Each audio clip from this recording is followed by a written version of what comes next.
Frederico Peiró constata a presença de inúmeros médiuns, psicógrafos, psicofônicos, de efeitos físicos, de cura e com outros tipos de mediunidade. O espanhol propõe aos habitantes da Fazenda Santa Maria disciplina e metodologia no desenvolvimento dessas faculdades especiais. Assim, pode-se afirmar que se repetem neste local os fenômenos espirituais ocorridos em 1848 com as irmãs Fox da cidade de Hydesville, nos Estados Unidos. Esses acontecimentos na cidade americana são conhecidos pelos estudiosos como o início do espiritualismo moderno. É motivo de grande preocupação para Eurípides a conversão ao espiritismo de inúmeros dos seus parentes que moram na Fazenda Santa Maria, principalmente sua madrinha, Dona Emerenciana Mendonça, Dona Sana, e o tio materno, Mariano Cunha, conhecido como Senhor Mariano. Para a decepção de Eurípides, seu tio assume a liderança do grupo de médiuns.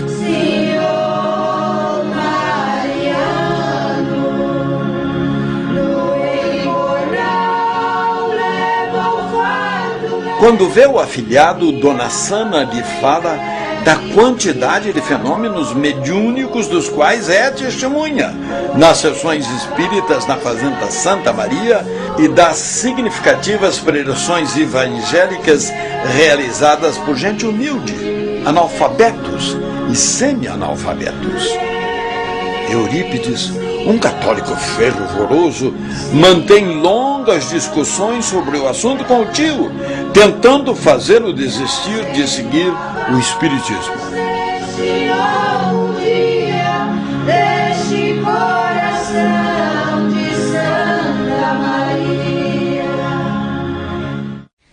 Ao sair da monarquia, o Brasil começa a respirar ares republicanos, concedendo aos seus cidadãos liberdades nunca antes alcançadas.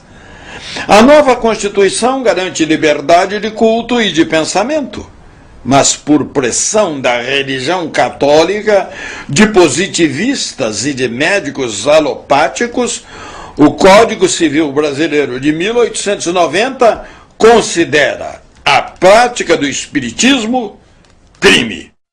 Médios e frequentadores de grupos espíritas são presos. Os maçons e protestantes também sofrem ataques desrespeitosos por parte da Igreja.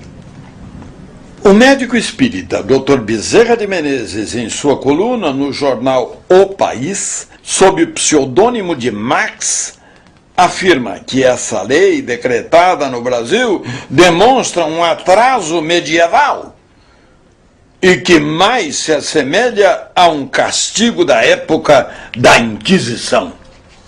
Os espíritas são perseguidos e os locais nos quais se realizam palestras e sessões mediúnicas são apedrejados pela população católica, incentivada por padres e bispos que se empenham em mostrar ao seu rebanho o lado demoníaco do espiritismo.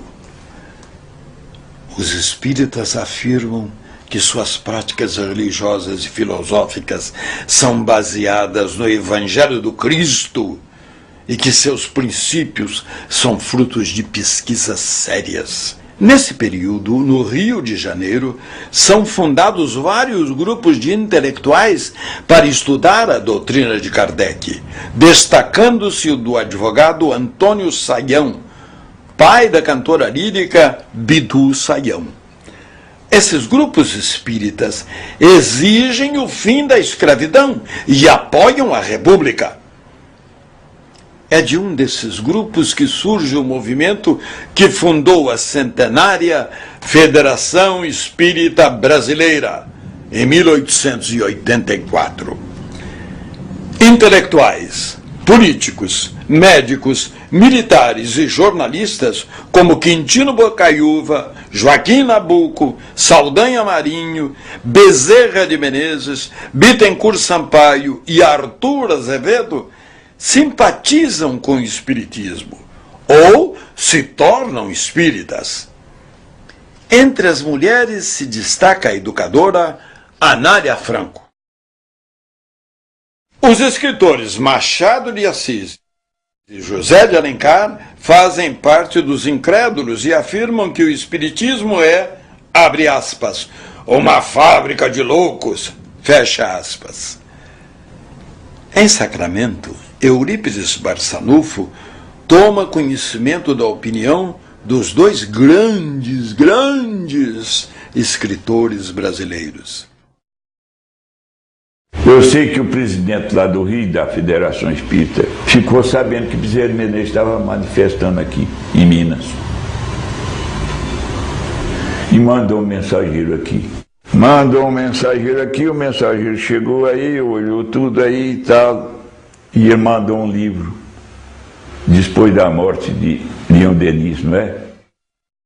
Ciente da chegada de Mariano Cunha a Sacramento, Eurípides pede para sua mãe, Dona Meca, preparar a cama do tio em seu quarto, como de costume. Mal se recolhem e Eurípides, impaciente, inicia não um diálogo, mas um verdadeiro duelo de conceitos religiosos e filosóficos, tentando demover o senhor marinheiro da prática do espiritismo. Seu tio argumenta no limite do seu entendimento. A conversa se estende por horas e Mariano dá sinais de exaustão mental, pois o sobrinho lhe exige mais do que sua capacidade intelectual permitia absorver. O duelo, por fim, tem um vencedor aparente. E Mariano diz ao sobrinho, num misto de rudeza e ternura: desisto. Sou um homem rude do campo, que não tem condições de discutir ideias religiosas com você, que é um moço apreparado, estudioso e fala diversos idiomas. Tome, leia este livro.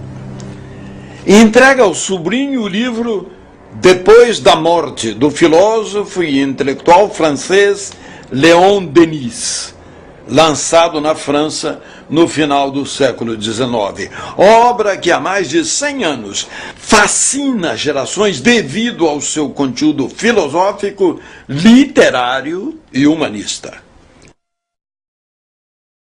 Entregou o livro, o senhor disse, pegou, logo no prefácio ele já baqueou, já amoleceu, e ficou lendo o livro, ele dormia, acordava, o senhorito está lendo o livro, ele falou, ele gostou do livro. O dia amanhece e o jovem Eurípides ainda continua a leitura, seduzido pelo linguajar e pela argumentação do continuador da obra de Allan Kardec.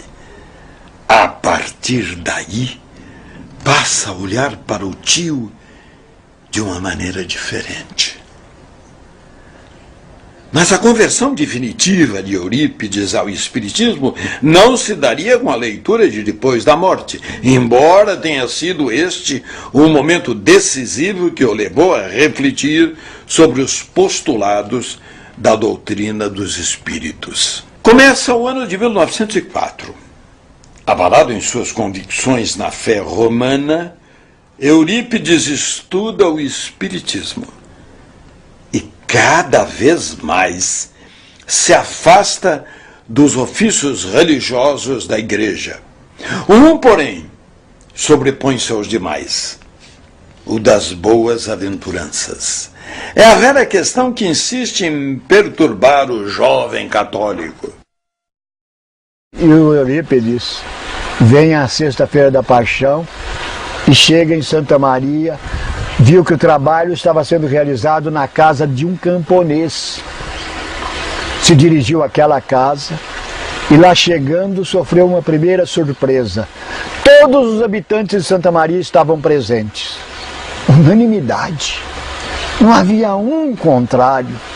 Todos eles eram espíritas e participavam daquele trabalho. Segundo fato que espantou Eurípides, se todos estavam presentes, não havia necessidade de lugares vagos. E lá estavam 2 lugares vagos, um para ele, outro para o companheiro que ele trouxe. Então sabiam previamente que ele lá estaria, e ele não avisou ninguém que viria aos trabalhos. Depois o maior espanto é que Eurípides assistiu respeitosamente à abertura dos trabalhos, à prece do Senhor Mariano, a explicação do texto que foi lido, e depois o Senhor Mariano informou que ia passar para os trabalhos mediúnicos.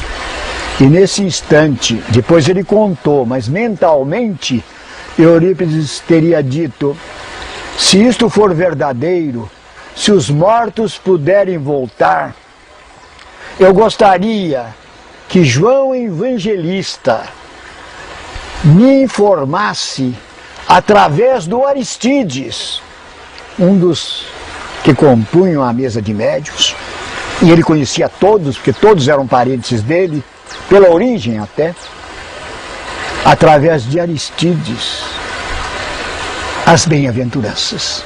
Aristides não sabia fazer o ó com a garrafa. Ele era analfabeto e falava como fosse estudado. Tinha um coração grandioso, era muito bom, uma pessoa boníssima, prestativa, caridosa, mas era oco de inteligência, vazio de inteligência. E não tinha tido oportunidade de frequentar escolas. Então por isso que Eurípides pediu que João Evangelista explicasse por intermédio de Aristides as bem-aventuranças. Não tem dúvida. Aristides levanta-se e faz a mais linda explanação bíblica que Eurípides tinha visto até então, ouvido até então. Aristides explica bem-aventurança por bem-aventurança, à luz de 3 leis fundamentais da doutrina espírita. A primeira, a lei do amor. A segunda, a lei da reencarnação. A terceira, a lei do progresso. Cada um de nós conquista aquilo que Jesus prometeu pelos seus próprios esforços. E Aristides explica isso com uma clareza irrefutável, com uma lógica que Eurípides ficou abismado. E no final ele diz: João, o Evangelista. Não precisa dizer mais nada, Eurípides se torna espírita. E aí acabou de completar a derrubada dele. Então o senhor Mariano foi o portal do senhor Eurípides. A estrada de Damasco de Eurípides Barçanufo foi Santa Maria. É igual São Paulo e Estevão. Sem Estevão não tinha São Paulo. Senhor Eurípides sem Mariano, no meu modo de ver, não tinha senhor Eurípides. Ele deu um testemunho dos maiores, o compadre senhor Mariano. Ele foi meu compadre, a filha mais velha, a fiada dele. Chegava as pessoas obsidiadas, ele punha lá numa casinha, eu ia para a escola, eu chegava lá e encontrava ele pondo comida na boca daquele pessoal. 2, 3, que o sarava chegava mais 2, isso foi a vida do senhor Mariano. Foi um pioneiro do espiritismo no Triângulo Mineiro, foi. Os espíritos tinham respondido ao seu desafio. Não restam mais dúvidas. Eurípides constata que os homens, após a morte do corpo físico, sobrevivem e podem se comunicar com os chamados vivos através dos médiuns. Esse episódio, aliado à mais perfeita compreensão de Deus que encontrara nos argumentos de Leon Denis, em Depois da Morte, faz com que Eurípides Barçanufo descerre definitivamente o véu da ignorância espiritual que o dominava até então. Depois de ir à fazenda Santa Maria para educar sua mediunidade com Mariano Cunha e Frederico Peiró, sua conversão se completa. todos os momentos difíceis pelos quais passa. Devido à sua decisão, Eurípides encontra sempre o apoio necessário